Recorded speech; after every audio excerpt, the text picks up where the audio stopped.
안심하라. 나니 두려워하지 말라. 마태복음 14장 27절. 예수께서 곧 그들에게 말씀하셨다. 안심하여라. 나다. 두려워하지 말아라. 예수께서 제자들을 향하여 나다. 안심하여라. 겁낼 것 없다. 하고 말씀하셨다. 빵 5개와 물고기 2마리로 여자들과 어린아이들 외에 어른 남자만도 5,000명이 넘는 인원이 먹은 그 은혜의 현장에서 그 놀라운 시간을 보낸 제자들의 이야기는 계속해서 어떻게 이어질까요? 자신이 포함된 12제자의 이야기를 기록한 마태복음서의 저자는 그 기적의 여운이 오래가지 않았음을 오늘 본문에서 이야기하고 있습니다. 5,000명을 먹인 그 현장에서 들떠있던 제자들을 재촉하여 배에 태우신 예수님은 먼저 제자들을 건너편으로 보내십니다.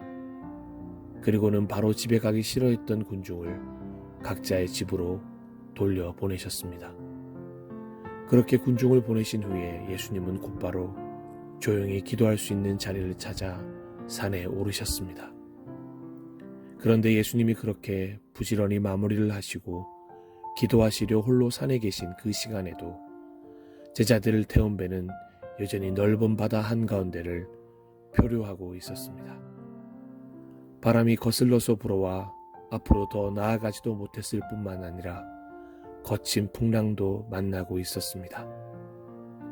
직업이 어부였던 제자들도 여럿 있었기에 자주 만날 법한 역풍과 풍랑 속에서 큰 걱정이 없었을 것 같지 않습니까?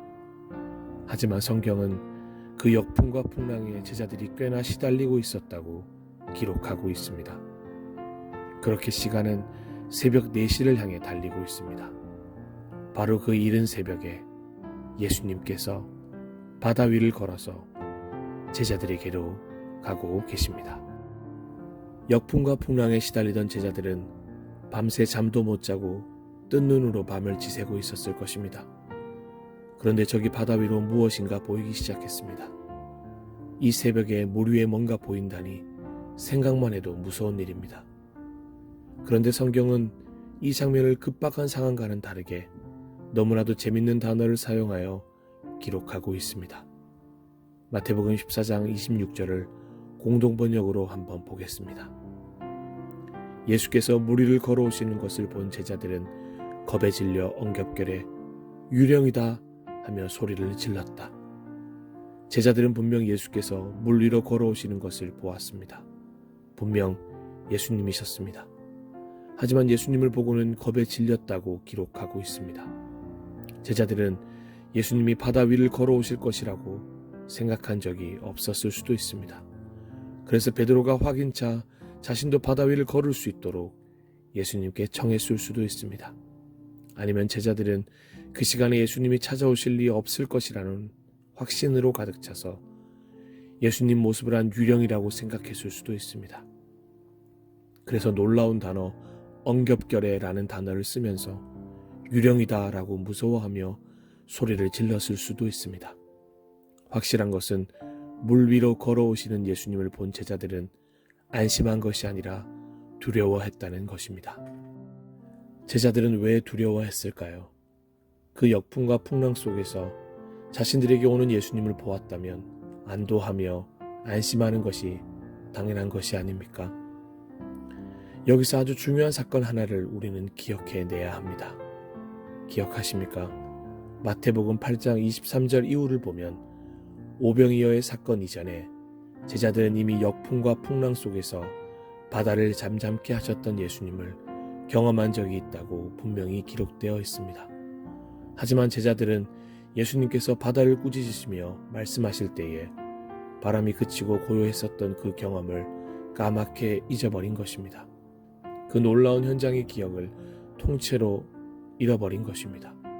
역풍과 풍랑 그리고 새벽에 자신들을 향해 걸어오는 유령 같은 존재만을 보느라 이미 경험한 은혜와 보호하심과 능력과 역사를 다 잊어버린 것입니다. 바로 영적 건망증이 그들을 다시 두려움으로 몰아넣은 것입니다. 유령이다 외치는 제자들의 목소리를 들으셨는지 바로 곧 예수님의 목소리가 들려옵니다. 안심하라. 분명 예수님의 목소리였습니다. 이런 상황에서 이런 말씀을 하실 수 있는 분은 한 분밖에 없습니다. 놀라서 뒷걸음질 치던 제자들은 두 눈을 비비고 귀를 쫑긋 세우고 다시금 앞을 바라보며 귀를 기울였을 것입니다. 그리고 곧 이어서 들려오는 말이 있습니다. 나다. 두려워하지 말아라. 아멘. 나다. 예수님은 스스로를 분명하게 밝히셨습니다. 유령이 아닙니다. 다른 어떤 존재도 아닙니다. 제자들을 찾아오는 분은 예수님이셨습니다. 역풍과 풍랑을 가로질러 제자들에게 오신 분은 실로 예수님이셨습니다. 우리 인생의 역풍과 풍랑 속에서도 그 역풍과 풍랑 위에 서서 그 몰아치던 바다를 한 걸음 한 걸음 밟으시며 우리에게 오시는 분이 있습니다. 바로 예수님이십니다. 우리에겐 이미 수많은 경험이 있습니다. 그런 어려움의 시간을 지날 때마다 그 어려움 위에 서서 우리에게 오셨던 분이 계셨습니다. 예수님이십니다. 그분은 늘 우리에게 말씀하셨습니다. 안심하라, 나다. 그리고 우리가 가진 가장 큰 마음의 중심을 만져주십니다. 두려워하지 말라. 아멘. 공동번역은 나다, 안심하여라, 겁낼 것 없다 라고 말씀하셨다고 기록하고 있습니다. 저는 개인적으로 이 문장의 순서가 더 가슴에 와닿습니다. 나다, 안심하라, 겁낼 것 없다. 할렐루야. 우리의 인생에 찾아오신 예수님은 결코 우리를 외면하시는 분이 아니십니다. 우리가 생각할 때는 도저히 감당할 수 없을 것 같은 역풍과 풍랑이 있어도 예수님은 여전히 우리에게 말씀하십니다. 나다. 나는 예수다. 안심하라. 내가 함께 있으니 겁낼 것 없다. 나와 함께라면 그 어떤 것도 두려워할 필요가 없다. 베드로처럼 주님이시라면 이라는 의심을 할 필요도 없습니다. 두말할 것 없이 주님이십니다. 고통과 절망의 상황에서 우리를 찾아오시는 분은 예수님이 확실하십니다. 너무도 말도 안 되게 어려운 상황일 때 그토록 친했던 친구도 때론 사랑하는 가족도 아무도 손 내밀지 않을 때가 있습니다. 하지만 예수님은 우리를 외면하지 않으십니다. 우리의 고통과 절망의 상황을 오히려 믿음의 현장으로 바꾸시는 분은 예수님밖에 없기 때문입니다. 역풍과 풍랑 정도야 가볍게 다스리시는 예수님이 우리와 함께 계심을 잊지 말아야 합니다. 진짜 중요한 문제는 지금 그 예수님과 함께하고 있는지 아닌지입니다.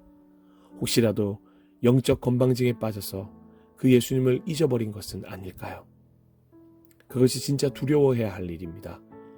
예수님의 부재를 당연하다는 듯 인정하지 않아야 합니다. 예수님의 동행을 과거형으로 만들어서는 안 됩니다. 잊지 마십시오.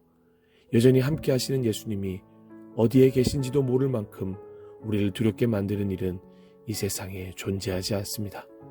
그 어느 것도 우리 예수님의 존재감을 이길 수 없습니다.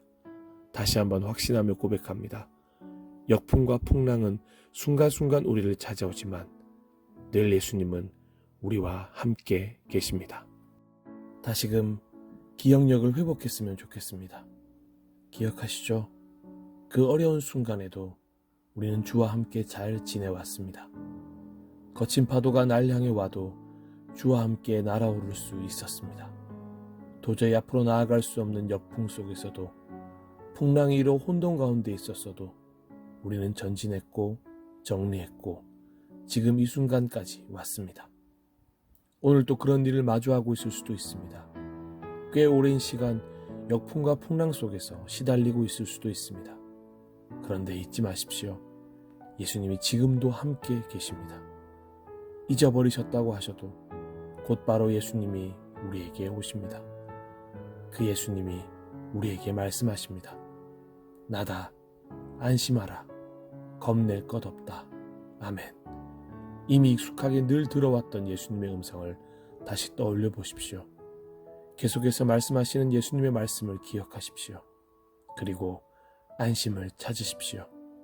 예수님이 우리를 찾아오셨습니다. 겁낼 것이 없습니다. 예수님이 있습니다.